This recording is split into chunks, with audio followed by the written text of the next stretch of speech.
Le Christ est ressuscité, chers amis, bonjour.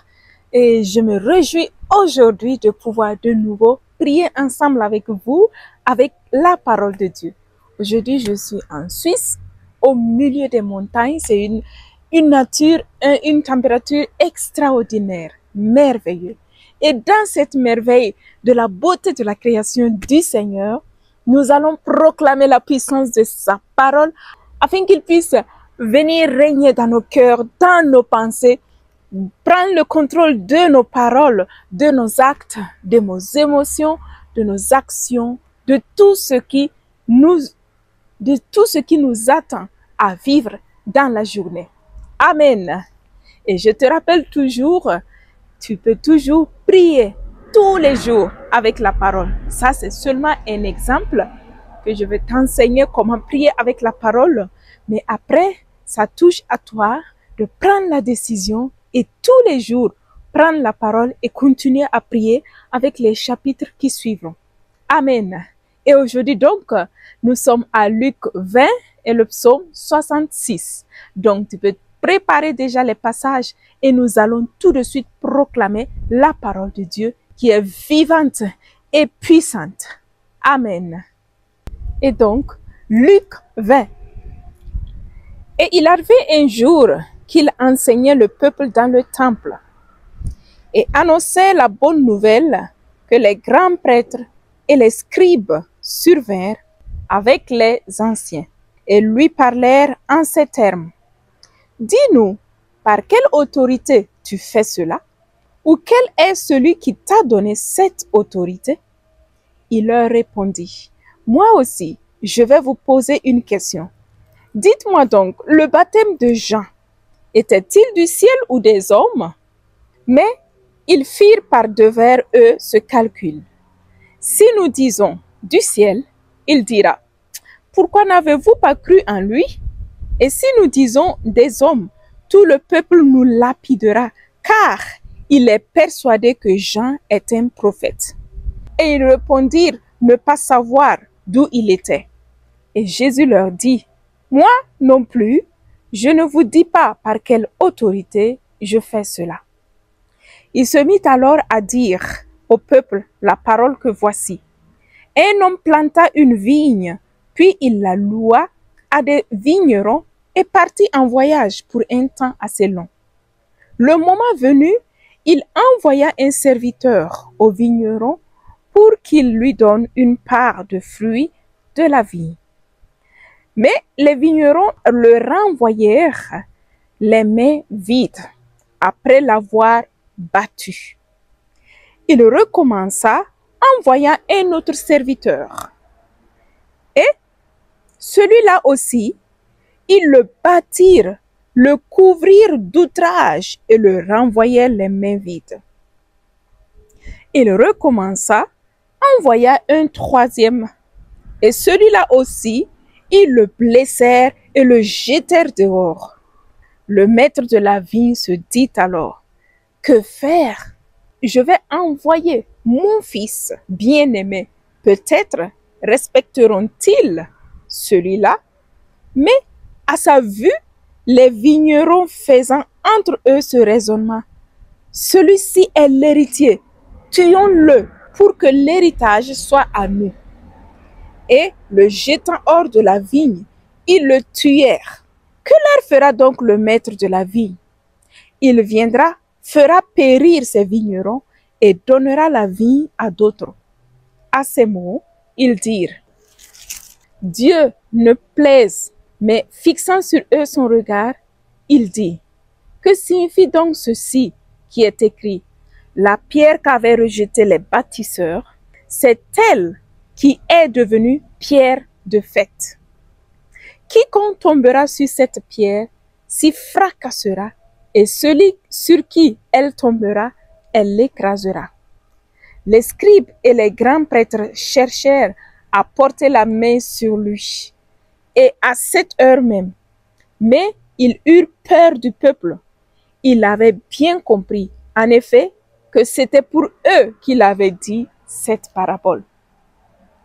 Ils se mirent alors à Agé et lui envoyèrent des espions. qui jouèrent les justes pour le prendre en défaut sur quelques paroles, de manière à le livrer à l'autorité et au pouvoir du gouverneur.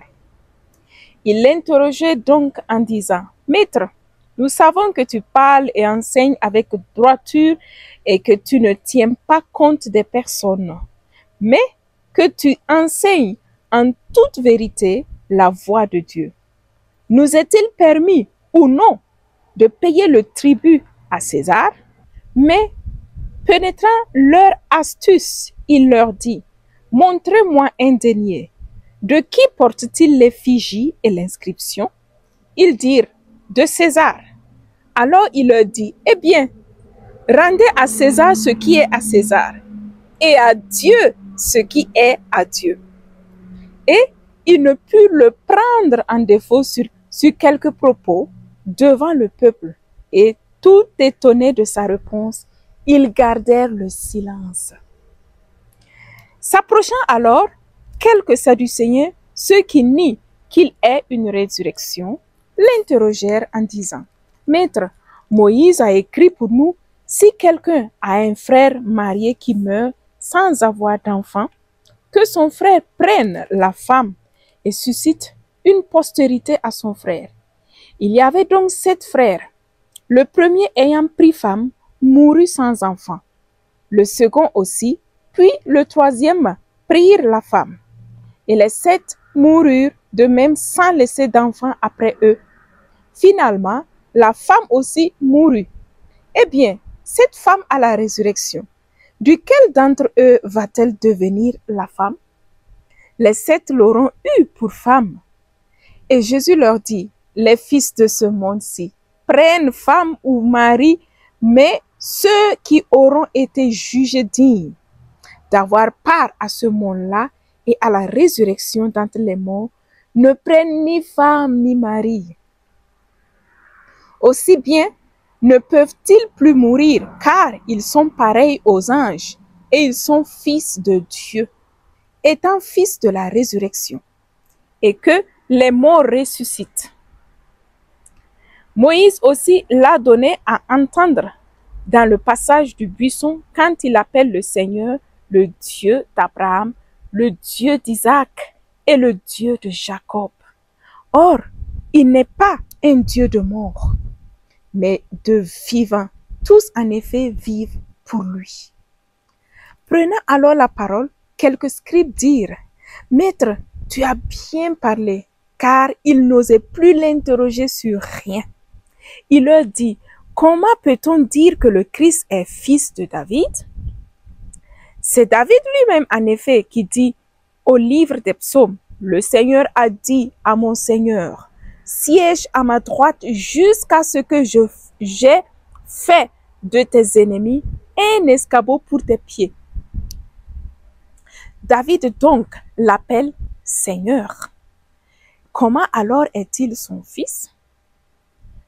Comme tout le peuple écoutait, il dit aux disciples, « Méfiez-vous des scribes qui se plaisent à circuler en longue robe, qui aiment les salutations sur les places publiques et les premiers sièges dans les synagogues et les premiers divans dans les festins, qui dévorent les biens des veuves et affectent de faire de longues prières. Ils subiront, ceux-là, une condamnation plus sévère. » Amen. Oh oui, merci Seigneur pour ta parole. Le verset qui m'a touché tout de suite, c'est le verset 34 jusqu'au verset 37. Et Jésus leur dit, « Les fils de ce monde-ci prennent femme ou mari, mais ceux qui auraient été jugés dignes d'avoir part à ce monde-là et à la résurrection d'entre les morts ne prennent ni femme ni mari. Aussi bien ne peuvent-ils plus mourir, car ils sont pareils aux anges et ils sont fils de Dieu, étant fils de la résurrection, et que les morts ressuscitent. » Moïse aussi l'a donné à entendre dans le passage du buisson quand il appelle le Seigneur le Dieu d'Abraham, le Dieu d'Isaac et le Dieu de Jacob. Amen. Merci pour cette révélation, Seigneur. C'est une révélation pour nous qui sommes toujours ici sur cette terre, que lorsque nous serons appelés après la mort à vivre pour l'éternité avec toi, ce n'est plus d'histoire de femme ou mari. Mais nous serons pareils comme des anges, plus même que des anges, des fils de Dieu. Et que toi, Seigneur, tu es le Dieu des vivants, tu n'es pas le Dieu des morts. Oui, Seigneur, merci parce que tu es le Dieu vivant et que nous ressusciterons pour être tous avec toi dans ta gloire, Seigneur. Merci pour cette bonne nouvelle que la vie sur cette terre n'est pas finie ici. Lorsque je vieillis, j'ai 90 ans, j'ai 88 ans et après je décède, c'est pas tout mon parcours qui vient de finir, mais ce n'est que le début qui est encore plus long que ce temps que j'ai vécu ici. Voilà pourquoi, Seigneur, moi, je veux vivre ma vie sur cette terre en dépendance pour l'éternité.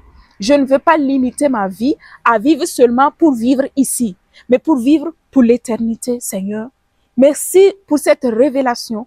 Il y a même d'autres que tu appelles déjà à vivre cette statut de vie sur cette terre. Les vierges consacrées, les religieux, les prêtres. Seigneur, merci de m'avoir appelé moi aussi à faire part de cette statut de vie sur cette terre. Déjà vivre dans la vue de la vie éternelle de ce que je vivrai pour toujours après ma mort. Merci Seigneur Jésus parce que tu me révèles encore aujourd'hui que tu n'es pas un Dieu mort, mais que tu es un Dieu vivant. Un Dieu qui a des oreilles qui entend, un Dieu qui a des yeux qui voient, un Dieu qui a une bouche qui proclame, qui parle avec moi à travers ta parole. Un Dieu qui m'aime, qui a un cœur, qui m'aime d'un amour que ce monde ne peut pas me donner cet amour. Merci Seigneur parce que je suis fille de Dieu. En toi Seigneur Jésus, je suis enfant de Dieu. Tu es venu nous révéler le Père, que nous avons un Père au ciel. Merci pour ce beau cadeau, ce papa d'amour qui m'aime, qui me donne l'amour complet que aucun papa de cette terre peut me donner. Merci pour cet amour merveilleux et gratuit. Seigneur, je me réjouis parce que tu-même, tu m'appelles ton enfant. Je suis, Seigneur, béni en toi. Merci parce que ma vie sur cette terre ne se termine pas seulement ici, mais je suis appelée à vivre la vie éternelle. Je suis appelée à ressusciter en toi, avec toi, Seigneur. Merci pour cette merveille. Je veux toujours, Seigneur, te chercher et te mettre au centre de ma vie, afin que ma vie puisse produire des fruits et des fruits en abondance, pour pouvoir déjà vivre en conformité à ce que je suis appelée à vivre pour l'éternité. Seigneur, je veux déjà vivre sur cette terre, Seigneur, la joie de t'appartenir, la joie d'être fils et fille de Dieu. Seigneur, merci de m'aimer, merci d'aimer mes frères et ceux qui sont en train de me suivre. Mon frère et ma sœur, tu es fils, tu es fille de Dieu. Dieu t'aime et notre vie sur cette terre ne finit pas ici. Mais nous sommes appelés à vivre pour l'éternité avec ce bon Dieu, ce Dieu merveilleux qui a tant aimé le monde, qui nous a envoyé son Fils unique, Jésus-Christ, notre Sauveur, de venir nous sauver de tout enchaînement, de toute mur qui nous séparait de l'amour de Dieu. Oui, Seigneur, merci Jésus d'avoir écrasé ce mur de séparation et de m'avoir donné, waouh, d'expérimenter combien tu es merveilleux, tu es bon, tu es un Dieu d'amour. Je te donne ma vie pour toujours. Fais de ma vie ce que tu veux, Seigneur. Je désire te suivre de tout mon cœur et de tout mon être. Même si je m'éloigne, Seigneur, je suis faible. Je tombe tous les jours. Mais je sais, Seigneur, tu le sais bien, mon désir, c'est de te suivre fermement. Toujours de plus te ressembler, Seigneur. Toujours de plus être le disciple que ton cœur désire. Donne-moi, Seigneur, que même lorsque je tombe, je me relève le plus vite possible. Je viens à toi, Seigneur. Je me repens, je te demande pardon et je ne recommence plus cela. Oui, c'est seulement en toi que je puis tout. Donne-moi cette force, Seigneur. Je désire te suivre de tout mon cœur. Amen. Et nous allons passer maintenant au psaume. Ça sera le psaume 66. Mettez toujours un petit signe pour pouvoir retrouver rapidement les passages. Donc, le psaume 66. Acclamez Dieu toute la terre, chantez à la gloire de son nom, rendez-lui sa louange de gloire, Dites à Dieu que tu es redoutable. À la mesure de ta force, tes œuvres, tes ennemis se font tes flatteurs. Toute la terre se prosterne devant toi. Elle te chante, elle chante pour ton nom. Venez, voyez les gestes de Dieu, redoutables en haut faits pour les fils d'Adam. Il changea la mer en terre ferme. On passa le fleuve aux pieds secs. Là, notre joie en lui, souverain de puissance éternelle. Les yeux sur les nations, il veille sur les rebelles pour qu'ils ne se relèvent. Peuple, bénissez notre Dieu, donnez une voix à sa louange, lui qui rend notre âme à la vie et préserve nos pieds du faux pas. Tu nous as éprouvés, ô Dieu, épurés comme on épure l'argent. Tu nous as fait tomber dans le filet, tu as mis sur nos reins une étreinte. Tu fis chevaucher à notre tête un mortel. Nous passions par le feu et par l'eau. Puis tu nous as fait reprendre haleine. Je viens en ta maison avec des holocaustes. J'acquitte avec toi mes vœux. Ceux qui m'ouvrirent les lèvres, que prononçait ma bouche en mon angoisse. Je t'offrirai de gras holocaustes avec la fumée des béliers. Je le ferai avec des taureaux et des boucs. Venez, écoutez, que je raconte, vous tous les craignants de Dieu, ce qu'il a fait pour mon âme. Vers lui ma bouche a crié, éloge déjà sur ma langue. Si j'avais vu de la malice en mon cœur, le Seigneur ne m'eût point écouté. Et pourtant, Dieu m'a écouté, attentif à la voix de ma prière. Béni soit Dieu qui n'a pas écarté ma prière, ni son amour loin de moi. Amen. Oh oui, béni sois-tu, Seigneur, toi qui n'écartes pas ma prière, ma pauvre prière, Seigneur. Et ce qui m'a touché proprement, c'est ça, c'est le verset 17 jusqu'au verset 20. Vers lui, ma bouche a crié, l'éloge déjà sur ma langue. Si j'avais vu de la malice en mon cœur, le Seigneur ne m'eût point écouté. Et pourtant, Dieu m'a écouté, attentif à la voix de ma prière. Oh oui, sois béni Dieu, qui n'a pas écarté ma prière, ni son amour loin de moi. Seigneur, merci vraiment parce que tu ne m'écoutes pas parce que je suis parfaite, mais tu m'écoutes parce que tu m'aimes. C'est ça la beauté de ce Dieu que tu es. Tu n'es pas un Dieu qui désire que je sois parfaite avant de venir à toi. Tu m'as dit, Seigneur, à travers ta parole, je suis venu pour les pauvres, pour les pécheurs, afin qu'ils retrouvent vie en moi. Seigneur, je reconnais que je suis dans le besoin, que je suis un pécheur, que je ne suis pas parfaite. Voilà pourquoi, Seigneur, je crie vers toi ma prière, afin que ton salut vienne dans ma vie, me restaurer, me relever, me purifier, me renforcer. Oui, merci parce que tu n'as pas écarté ma prière, mes humbles prières que je crie vers toi. Mais moi qui ne suis rien, tu es venu, tu t'es humilié, tu t'es fait homme pour que je puisse, Seigneur, m'approcher de toi, pour que je puisse, Seigneur, vraiment être sauvé. Merci pour ce grand don. Oh, tu es un Dieu merveilleux. Tu es un Dieu pas comme tous les autres dieux. Tu es un Dieu qui a un cœur, qui sait aimer ses brebis, qui lave ses brebis, qui purifie ses brebis, qui les sauve, qui les aime, qui les écoute, qui n'écarte pas leurs cris dans le besoin. Merci Seigneur pour ce merveilleux cadeau. Et maintenant, mon frère et ma sœur, tu peux faire ta prière et on se retrouvera la semaine prochaine avec beaucoup de joie de mon côté. Et que le Seigneur te bénisse en abondance, que tu puisses expérimenter que tu es précieux à ses yeux. Je t'envoie plein de bénédictions. Sois béni, que la joie et la force du Seigneur t'habitent tous les jours.